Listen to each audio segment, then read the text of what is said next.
Hello,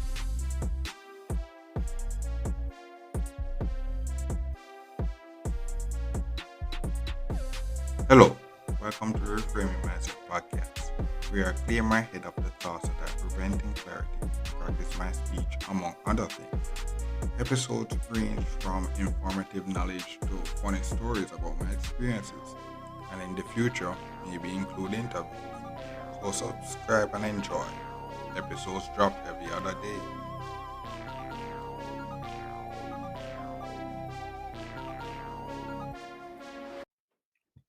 Okay, and so welcome back to Reframe Mindset Podcast. My name is Colin Brooks, and this episode, I guess, is the final of those Reggae Sumfest episodes. And this one is basically going to talk about my experience at Reggae Sumfest. The one night that actually went. Yeah. So if you would know, if you would have known from the two episodes prior, I got to the chance to see Reggae Sumfest due to a friend of a friend giving me the opportunity to work there. So I never actually paid to go in there. And I actually was working. But while I was working, I was seeing seeing the artists play and whatnot. So I get to kind of experience it and such like that. So basically, I'm gonna talk about both sides, the working part and the experience part. So basically, so my job was basically security. I was doing a security work. And my part where I was securing now was a bathroom. So basically, what happened is did this a nice private area, and what happened now we get a set of list of persons that only those persons are allowed on in the area that where security is, where the area that we're securing, and only those set of people can actually use the bathroom. And this experience kind of gave me one of the reasons why I kind of turned away from the party because it's really doing the job.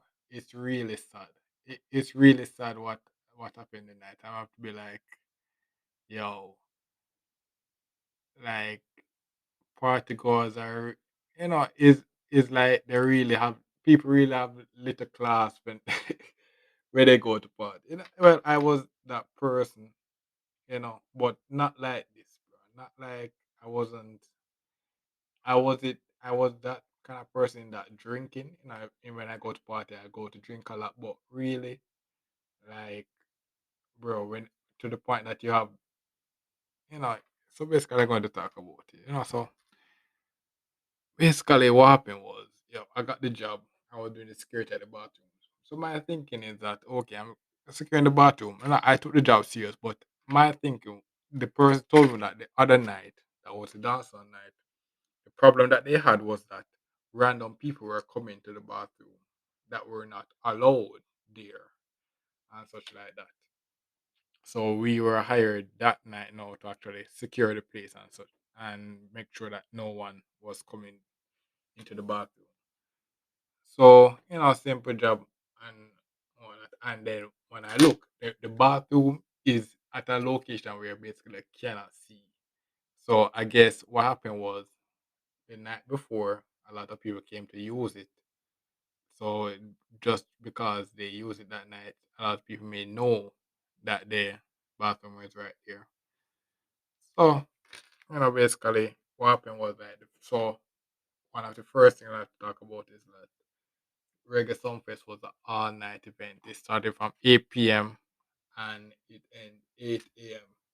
in the morning, next morning, so the Sunday. So I start 8 p.m. the Saturday, 8 a.m. the Sunday. And it was the same for the dance all night. So you can imagine people went that night and then come that night and barely getting any sleep or they sleep in the day. Yeah. So basically I was working all night. So I worked from basically from 8 to 4 a.m. a.m. Because after 4 a.m. the person said okay you can actually go, because they basically finish done what they were going to do up there. So So like from 8 a.m. to basically like 12. I never really took the job kind of serious because I'm saying, okay, you know, people are smart enough to really, and that was my fall short again, assuming that people are smart enough to understand it. And this is the same reason why, a lot of corona cases was in our country. I think it's because of the same stupidity.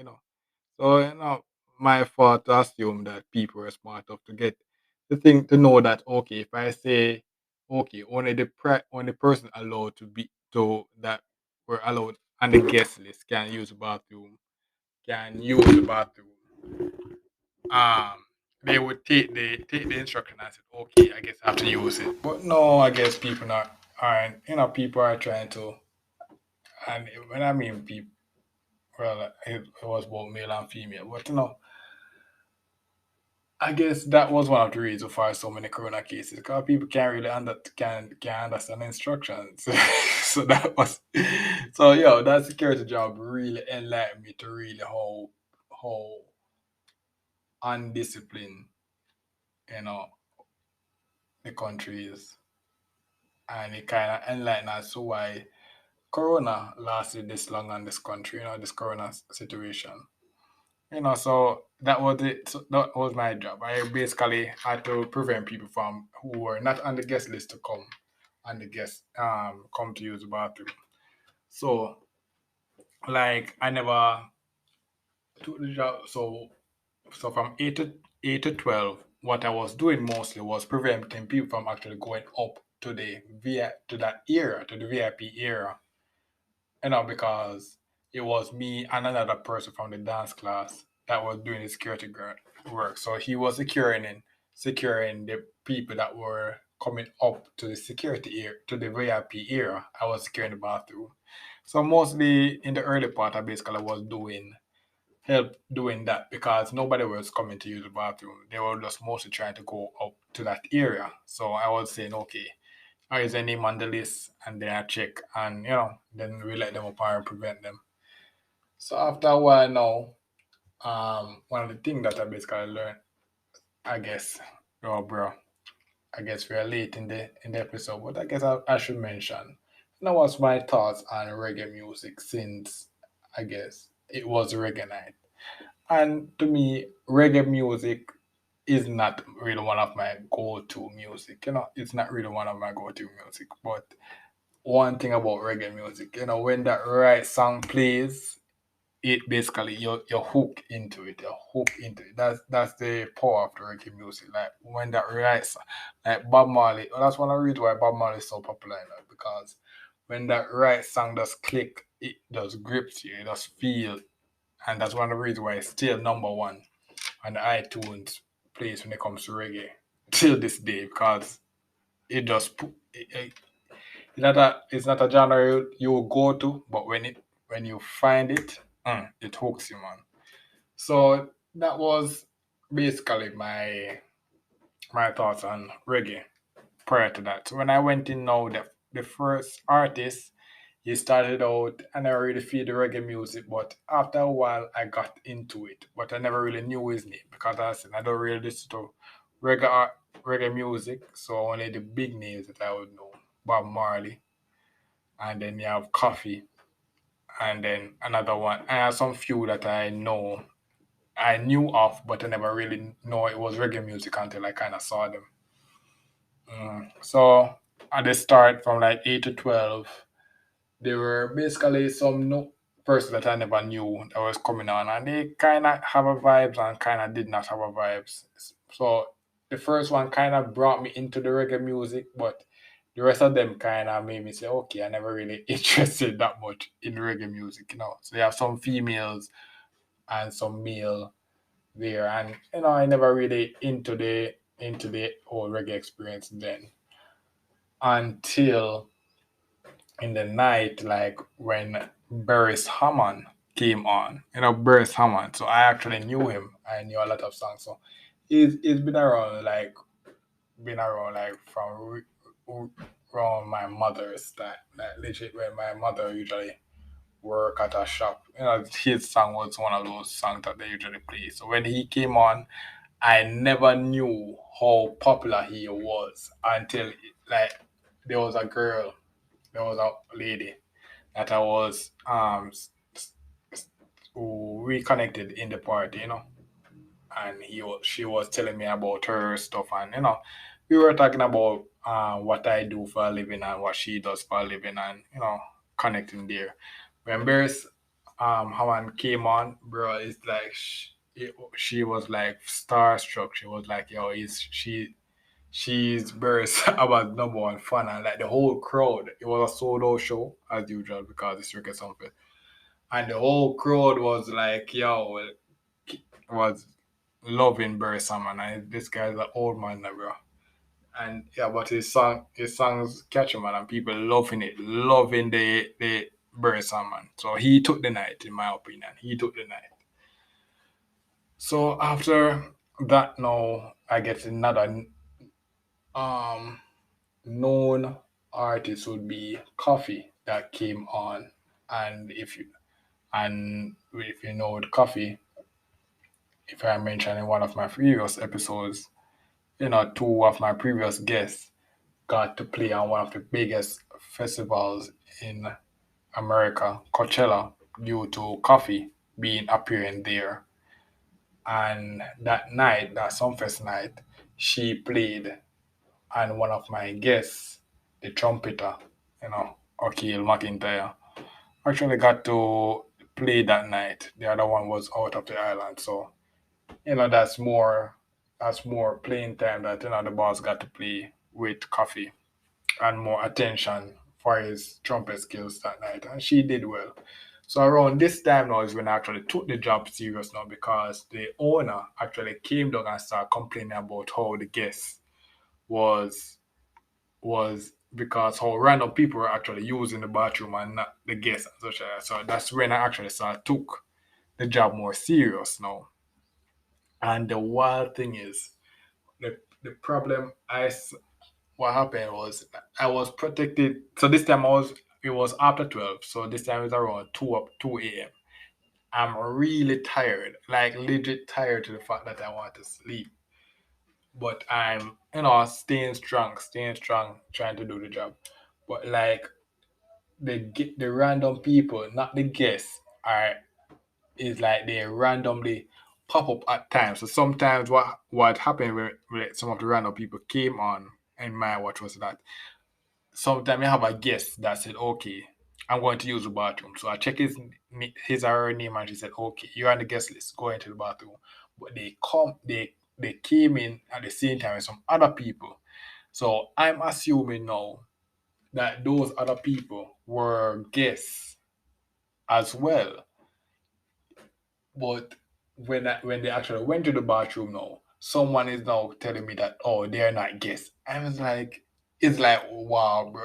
Isn't it? So that was like the situation that I have with the job. Like legit random people are coming together with the guests and they look like they're together, the way Kai's like, bro, it was a mess. And then what made the problem worse, where I kinda said, damn, bro, I feel like I did terrible on the job, was when the owner or the person who gave us the job, girlfriend actually came down. She came down, and this was the thing, when she came down and ready to use the bathroom, but there were three girls before her that I assumed were guests due to the one that I let in first was a guest.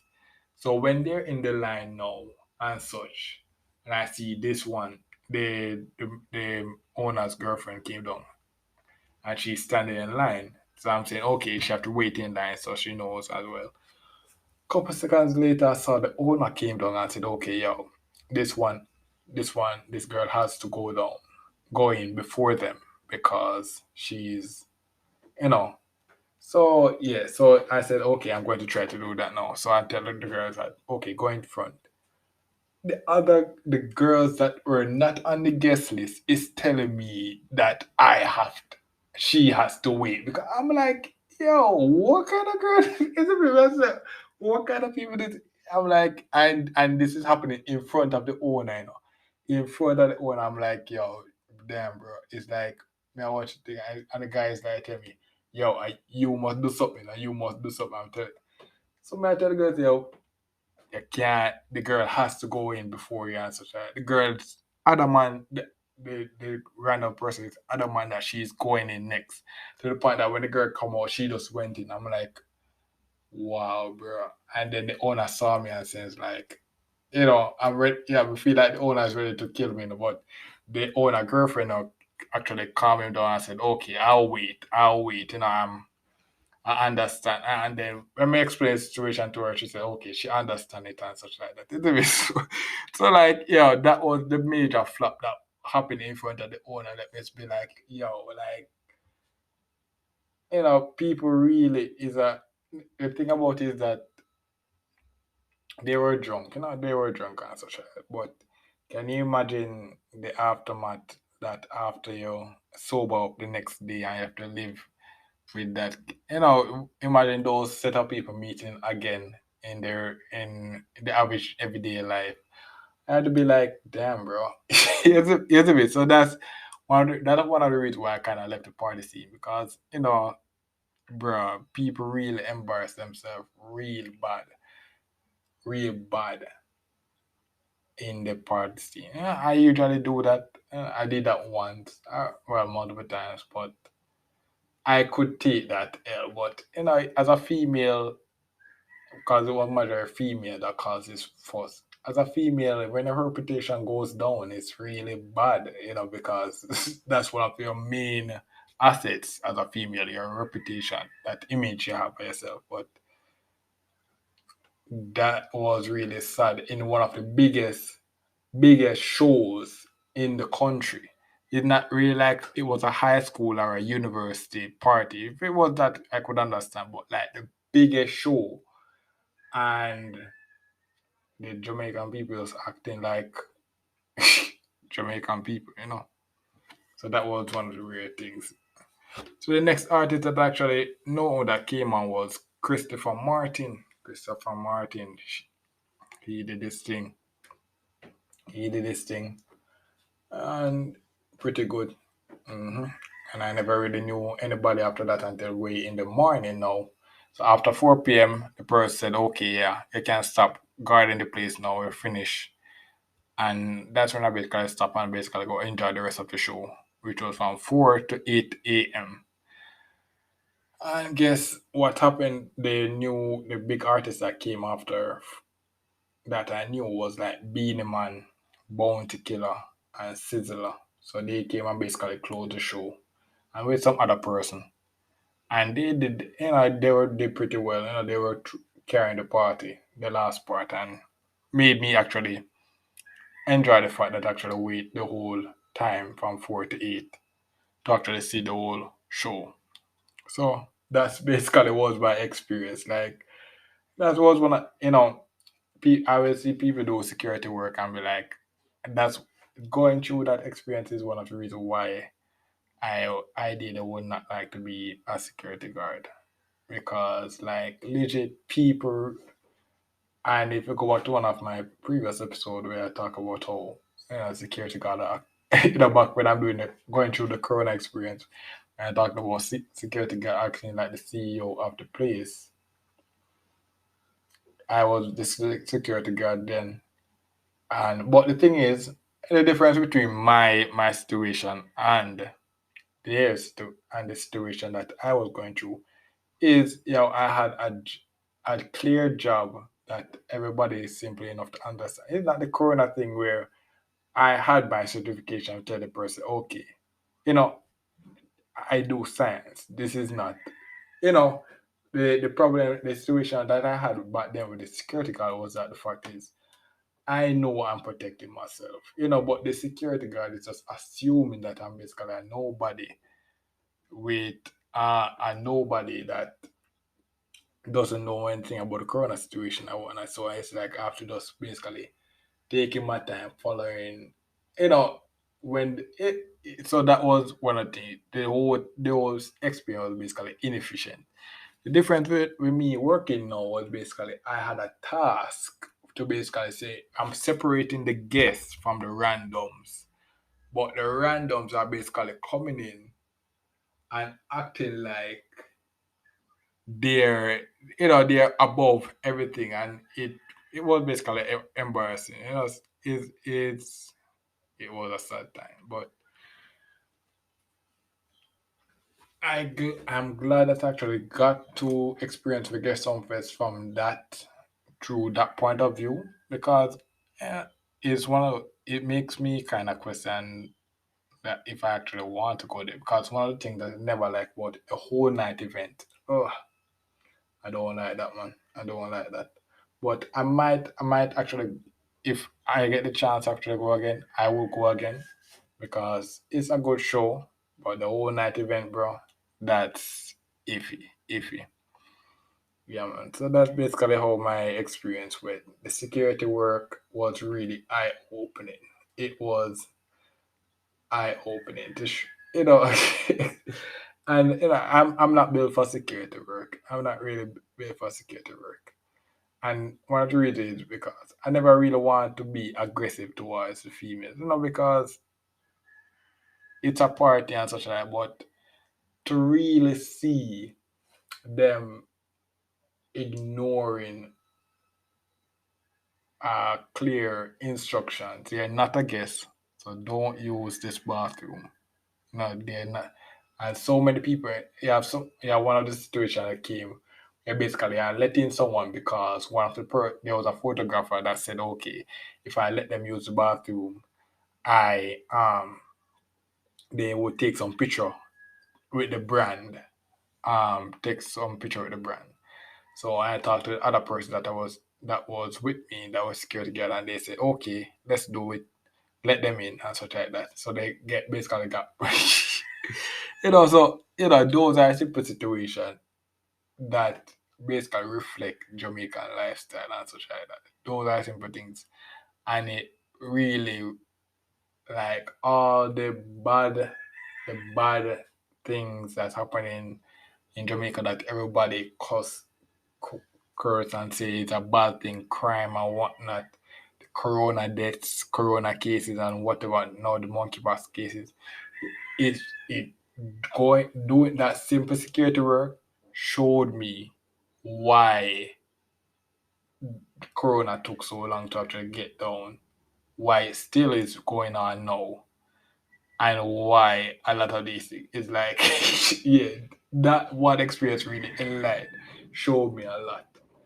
And I'm glad I actually did that work to really, because it's basically my first time seeing, then, like, a work environment, seeing actual Jamaicans doing that and how they would deal with me if I'm a working person. It really enlightening. It's a really enlightening experience. So thanks for listening for this episode.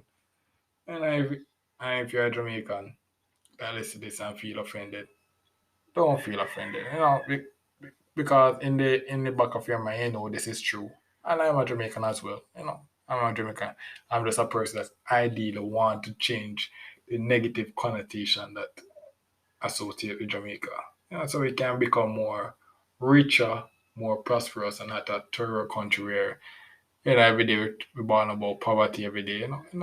Don't you want to become rich, bro? Rich. You know me? So if you feel offended, don't I don't assume you to feel offended, because I, I would assume that you would do that, you know, but you might do that. I might would have do that. I know I would do that because you know because I'm a pretty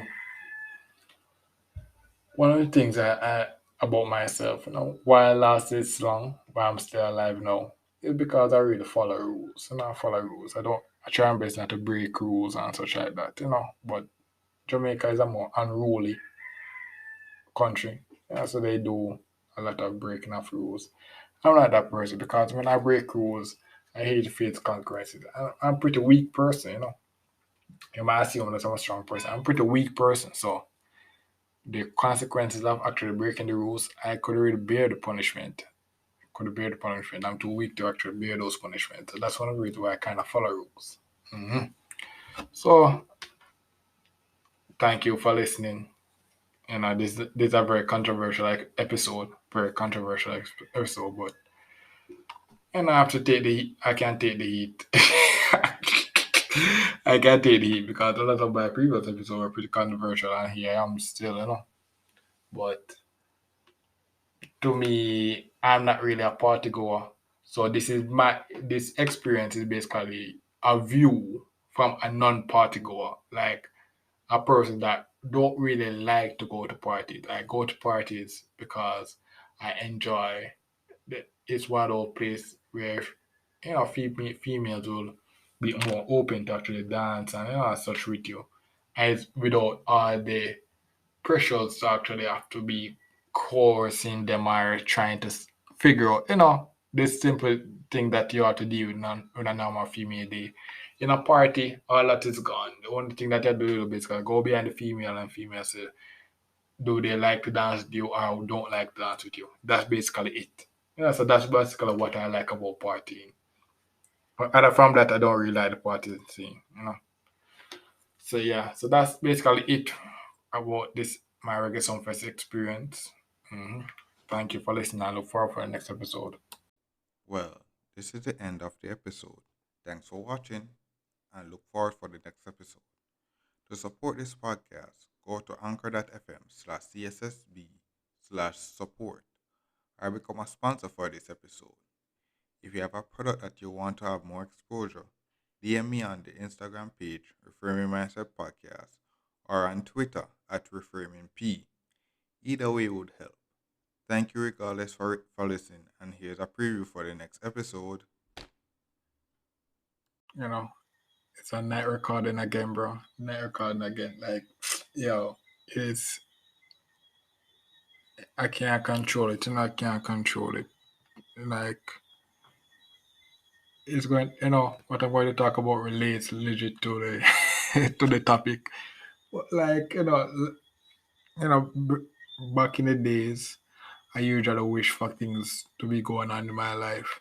Now things are going on in my life, and so basically my schedule is always off. So record this podcast always early, end up on a night most times, and it's because, as I said, if you realize a couple of episodes back, is me trying to deal with this home that I'm at now.